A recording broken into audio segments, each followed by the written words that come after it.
James Lupton for Pro Boxing fans. Delighted to join today with Franklin Ignatius. Franklin, how you doing? I'm good, thank you. Good. How are you? Very good, thank you, mate. Very good. I mentioned they're off recording a moment ago. It's been a while since we last saw each other and caught up. How's things been in lockdown and ticking over? Just training with my coach. Still in regular contact with him. Following my S&C coach as well, listening to his advice on what to do and things like that. And just been working anyway. Still keeping my body in shape and ready for a fight. So just difficult now. There's no sparring. You can't really spar anyone. So doing the best I can in lockdown as much as possible. Let's see, we last saw you in the ring for your debut December on the undercard of Richard Riakporhe and Jack Massey. You've now obviously had time to reflect on that. You won that by KO. It was a very calm, calculated and patient performance, in my opinion. Looking back on that, how do you feel it went? Could it go any better? I guess I could have stopped him earlier. That's the only thing I could say. But literally, like you said, it was me taking my time. It was me essentially using the chance to acclimate myself to the pro ring as well. So I definitely thought it was a good learning experience for me. And I'm looking forward to the next fight and explosive performance. What was it like? Obviously, it was your debut, yet it was on Sky Sports as a next-gen show, big stage, straight away. How did that feel? Was there any pressure on you at all? It didn't feel like pressure. It felt like it was the right place for me, if that makes sense, because a few months prior to that, my mother passed. So it was like, for me, it kind of felt almost like I was bringing my family together. Do you know what I mean? Because my manager, Charlie, was able to have my dad and my siblings ringside for my performance. And it kind of felt like I was bringing them together in a tough time. So I didn't feel the pressure in that sense of the public and anything like that, because I was dealing with something in my personal life. So boxing helped it, if anything, if that makes sense. It kind of felt like I was using boxing to help my family at the same time, if that makes sense. So, yeah. Absolutely. So how is that? You know, obviously you're grieving at the time. Soon was that during camp as well? Yeah, it was literally just before I transitioned over. My mom passed in April. And so me and my dad and my mom and my coach, Martin, who was training me while I was in Repton, he was still training me in the transition to turn pro. He still trains me now. And we were talking about turning over right around the time I was sparring Chisora. And a few months later, my mom passed. So we kind of took time to essentially bury her and things like that. It wasn't because it was an unplanned death. She died from a brain aneurysm. So it was quite sudden. So obviously we kind of had to take time to get the funds together to bury her and things like that. And by the time things were finally finalized, it was about June, July. August, I turned over officially, and then I fought in December. So it was all quite recent and quite close together, if that makes sense. Absolutely. And my condolences to yourself and your family. Tell us about your journey into boxing. You mentioned these at Repton. When did you start at Repton? Why Repton? Did you box anywhere else before Repton? So yeah, I started boxing at Golden Gloves at university. I boxed with a coach called Wayne Smith. That's when I officially got into boxing gym. I was actually introduced to boxing through a social initiative called Box Up Crime. Like Stephen was running like a pilot study when I was in sixth form. So he ran it for the first time. I think he himself was doing it like as a uni project, and he wasn't sure where he was going to take it. And we happened to be the first people that I was introduced to it. And it was literally just because it was free. It was an area. I was 16 years old, and it was free. It was free. There was no deep thinking to it. It was free. It was something to do, and it was free. So I went in there, got involved, and found out I enjoyed it. And when I went off to uni, like a few months later, I thought, okay, I'm gonna actually see where I can take it from there. And I just started boxing. To box with Wayne, I think I had like 4 fights or so, then went down to London and then joined with Tony Cisse first and then Repton after. Yeah. You say Wayne Smith, is that the from Manchester? No, yeah, from Liverpool. Yeah. He does Golden Gloves. He runs that gym. I think Fowler, Anthony Fowler is from the amateur gym as well. That's where I know him from. Okay. That's the time I met him. Yeah. And so you say you come down, Tony Cisse, who is probably most well known for being a coach to Harrow Davis when he was an amateur as well. Yeah. And then on to Repton. Yeah. So tell me about Repton. Obviously, it's a very prestigious amateur club. Everyone knows it as, one of the best, if not the best in Britain. Why Repton for you? For me, Repton was literally where I felt I could develop a lot, because when I was at Golden Gloves, I didn't really get a lot of sparring or ring experience in that sense. And just because there wasn't people my size anywhere. And the people that were there were way above my experience at the time. So I didn't really get any experience in the ring, so to speak, in Liverpool. So then when I went down to London, what I noticed about Repton straight away, the first time Tony took me there, was how many big guys there were. There was quite a few big, lumpy lads getting in the ring and just essentially beating the crap out of each other. So I was looking at it and I said to myself, this is where I'm going to get the experience. This is where I'm going to be able to grow as much as possible in a short space of time. So that was literally it. Like, I just joined straight away as soon as I could, and I just stayed there for 2 years. You mentioned earlier you sparred Chisora, that as well, she's an amateur. Talked about your sparring experiences, who, as well as Chisora, who are the biggest names you sparred and who's given you the toughest spar? Okay, I've sparred Joyce, I've sparred Dubois as well, and and Chisora. Those would be the main three big names I've sparred. The toughest spar, different reasons. I'd probably say it would have to be Chisora. Maybe Chisora. I'd say Chisora because of his pressure. It was consistent. All the other guys are more of boxers, so there wasn't coming with just raw pressure. But Chisora, he doesn't mind taking a lump just to come forward at you. So that was definitely a fresh experience. But he liked how I held myself, and him and his manager were quite impressed. So it was a good learning experience for me, definitely. But yeah, he was probably my toughest spar, I have to say. Has there been a piece of advice that anybody's given you that has stuck with you? There's been two. The first one was actually from my coach when I started boxing, and he told me to don't approach boxing thinking that if you see someone doing something you can't do it. No matter how good or how great they are, they're still just a human being with 2 arms and 2 legs. The reality of the matter is they're doing something in the ring that is a technique, and a technique can be learned. If you apply yourself, there isn't anything in the ring you can't do as a person, no matter how good the person you learned them from is. You're not different people. There's no difference between, let's say, an Anthony Joshua or a normal person, or, I don't know, a Lennox Lewis or any of those type of fighters. They're human. They're normal people. Anything they can do in the ring, so can anyone else. So that's the first biggest thing I learned. I've always kept that with me. Approach fighting from a perspective of I'm looking at the techniques of the person rather than being overawed by who the person is or anything like that. The second piece of advice I learned was from Chisora, actually. And Chisora said to me, always treat yourself as a business and an important person, because at the end of the day, in a sport like boxing, it's easy for people to overlook or ignore who you are and what you bring to the table and just think of, okay, let me just see what I've seen of him and then go from there. But you are the most important commodity, because at the end of the day, you're the one that's fighting, and always treat yourself accordingly. And I heard that from Chisora. So yeah, those are 2 most important pieces of advice I learned. Now, so going back to, you mentioned about your sparring, Joyce and Dubois. Obviously, the pair of them on a collision course. When it's going to be rescheduled for, we don't know. You obviously share a gym with Dubois as well down at Peacock. How do you see that fight going from your experience of sparring them both?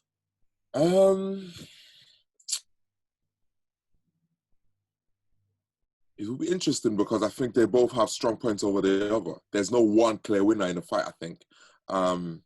Joyce is the slightly bigger, slightly physically stronger, but Dubois is the more explosive puncher, and he's more, I would say, he's a little more classic in a sense of how he boxes. It's very much like a European style, in and out, with a bit more of a swift movement than people think. Even though he doesn't move his upper body much, and it makes him look a bit robotic at times, his base is actually very excellent. And that's a strength he has over Joyce, I think, where Joyce can look a little untidy or clumsy at times, but he's a physically strong man regardless. And he has an engine, for a better want of a word, where, I mean, the very first day I saw him sparring, the guy just did 8 rounds just off the back. And I think that was like his first ever spar. So he just doesn't tire. Not that I've noticed. Even though it's the same gear, essentially, it's a consistent rounds. The rounds are going and going and going. Who do I think would win a matchup?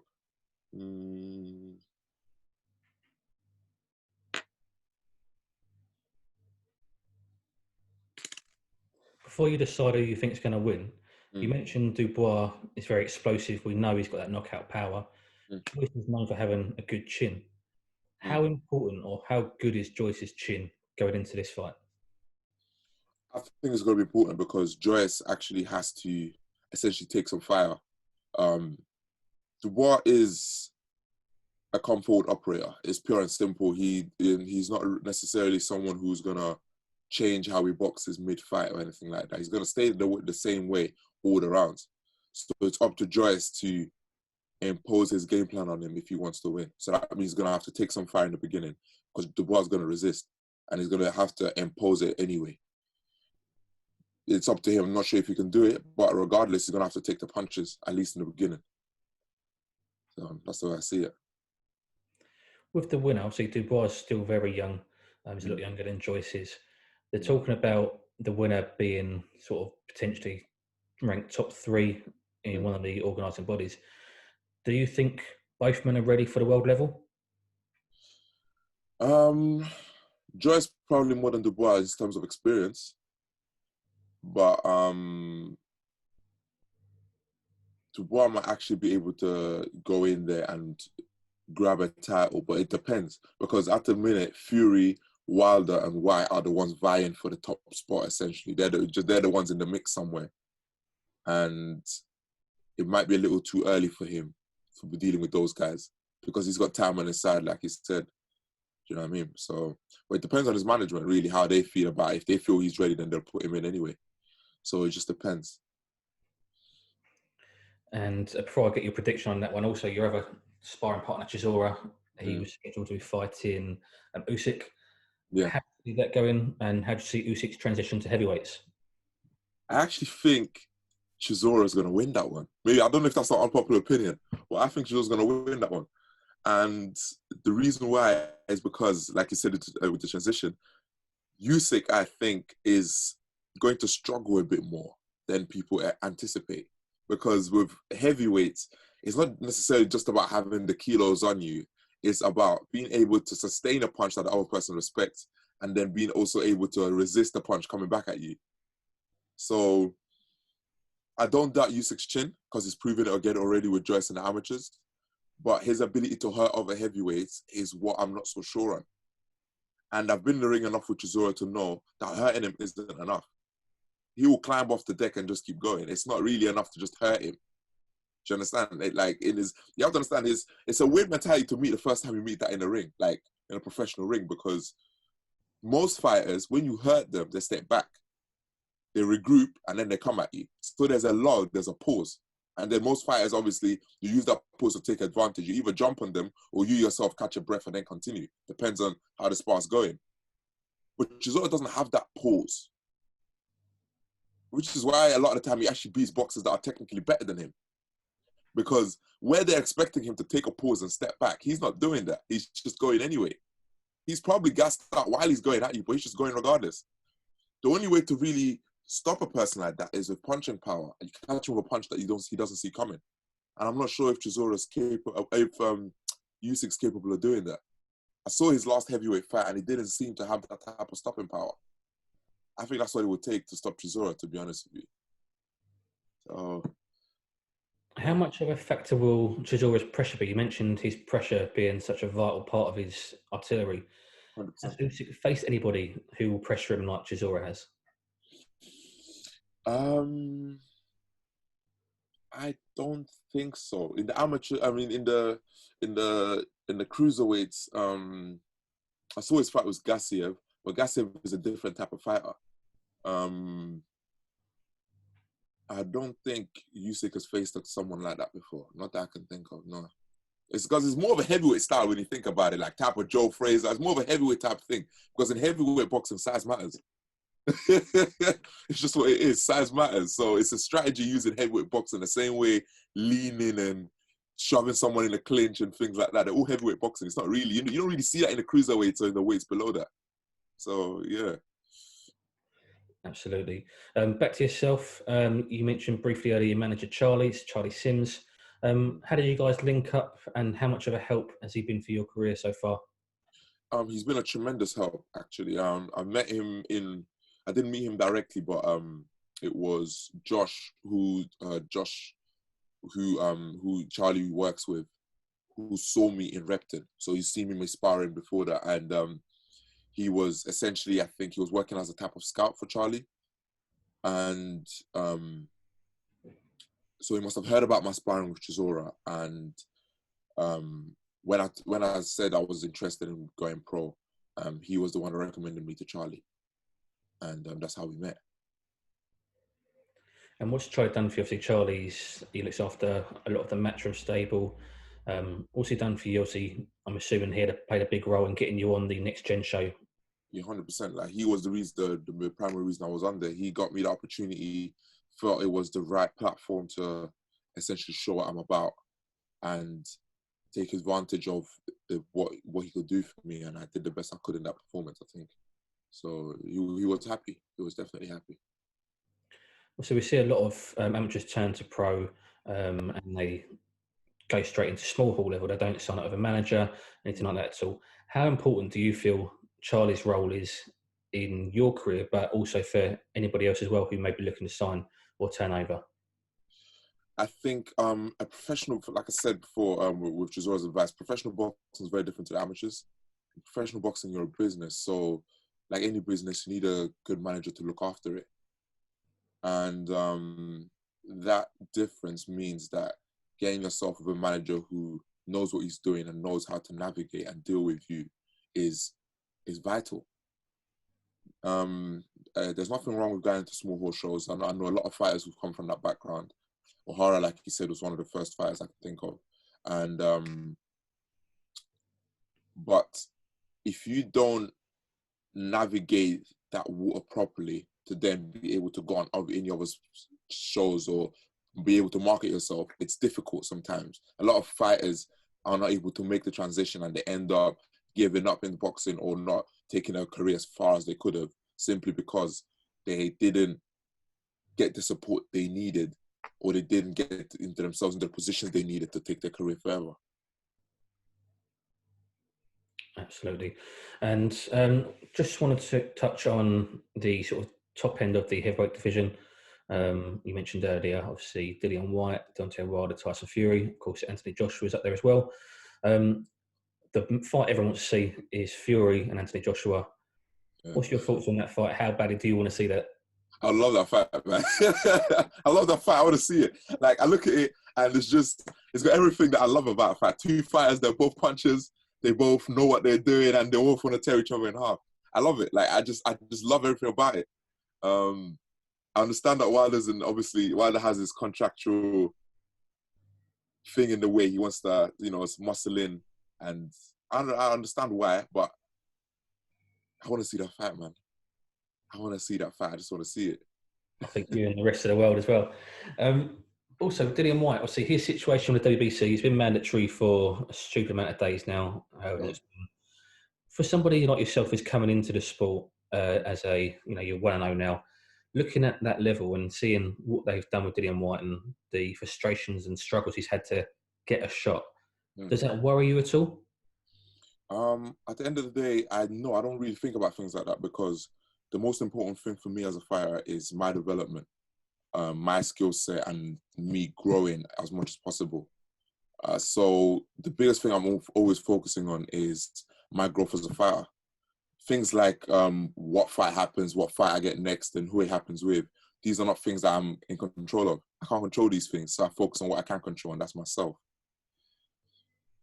Absolutely. And finally, what's your thoughts on these exhibitions? Mike Tyson, Vander Holyfield, Mm. James Toney, amongst the names who are saying they're going to come back out and have exhibitions potentially against each other. What's your take? James Toney's my favorite fighter.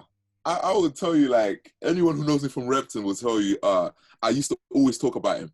You know what I mean? His whole style, his demeanor, everything about him inspired me. Was one of the main fighters I always used to look and study from. And I don't want to see him back in the ring. If I'm honest with you, I don't want to see him back in the ring. Like, the James Toney that I admired and studied was the James Toney who did a great fight against Holyfield, who had sensational fights in middleweight with Michael Nunn. These are the guys. This is the guy I want to remember. I don't want to remember or be forced to see a fighter who's lost all those skills that made me love him in the first place, getting into a fight to prove a point. I'm not sure what point he's proving, because, I mean, unless they're offering him crazy money, I don't think it makes sense. He's not going to win a world title off an exhibition. Do you know what I mean? Even if let's say he has the most craziest performance ever and goes in there and stops him, he can't take it any further. That's it. He's not going to fight Joshua tomorrow. So the point of it, to me, I don't see it. Absolutely. Why James Toney? Why is he your favourite? Obviously, he's, like you say, Michael Nunn, Jirov, his best win's probably around about the middleweight sort of division. As a heavyweight yourself, why did James Toney inspire you? It was a number of reasons, actually. It was the first reason I know was that he was the first person I saw that was a small guy who was able to take it to guys bigger than him and essentially beat them up. Second thing I noticed about him was he didn't really have a crazy amount of amateur experience or anything like that. But if you look at his career, the guy was a Hall of Fame fighter, essentially. And he developed the skills essentially through the sparring and through the learning in the gym. He became the fighter he became, not because of any specific fight he had, but simply just by learning as much as possible. And I love the mentality about it. So I thought that's my guy. When I see his fights as well, I see a lot of almost old school skills that you don't really see a lot these days. Like, there's only a few fighters that I can think of that have that type of skill set. Hopkins, Floyd, Tony are the top three I can think of in terms of the recent eras. There's not many. And obviously, Tony was able to then use that to take his career as far as he did. I admired it about him straight away, and it's kept me watching and watching and watching. So, yeah. One last one. This will be the final one. As you mentioned, Mayweather there. Looks like he might be turning to trainer. Devin Haney, had a few guys in the ring on the pads. What do you think of Floyd as a trainer? Man, listen, I don't know how successful he's going to be at it, but I can't see it because he spent his career making everything about himself. And that's what you're supposed to do to be successful. So I understand. You know what I mean? You have to look after number one to essentially win. But that doesn't transition to be a trainer. My trainer, as long as I've known Martin, he's been a very, almost a selfless person at times because he's had to be. To be a good trainer, the trainer kind of can't think about himself at times. He has to be in your corner, invest in you when he's not getting anything out of it. Essentially, he's hoping for something long-term. I can't see Floyd doing that. Unless his personality's changed something crazy. I can't see him doing that. He's just too much of a bit of a narcissist. Not in a bad way, but that's just a bit what he is. You know what I mean? And training Devin Haney, I would see him doing one-off sessions here and there, but I can't see him being a full-time coach. And that's what it would take, I think, for him to actually be a good one. He would have to take on fighters and grow with them. And I can't see him doing it. From Devin Haney's point of view as well, so he's trained by his dad, Bill. Would he want to leave that team to go to Floyd because of Floyd's name, or would he be risking his progression? I think he'd be risking his progression because he's been around Floyd for a significant period of his career. He started sparring there like in TMT from years ago when he was a kid. So it is not that he's not been he's already been around that environment. The only thing he can really learn, I guess, would be some insider tips from Floyd. But it wouldn't be something that he hasn't seen before. He's already been in that environment a long time. I can't see the benefit, especially when the team he has around him is very much invested in him. They're looking after him and trying to do their best for him. So I don't think it would be a smart move to leave. Absolutely. Franklin, thank you for your time today, mate. I really appreciate you coming on and speaking to me. Hopefully we get to see you back in the ring very, very soon. Definitely, hopefully. Thank you, man. I appreciate that interview. No worries at all.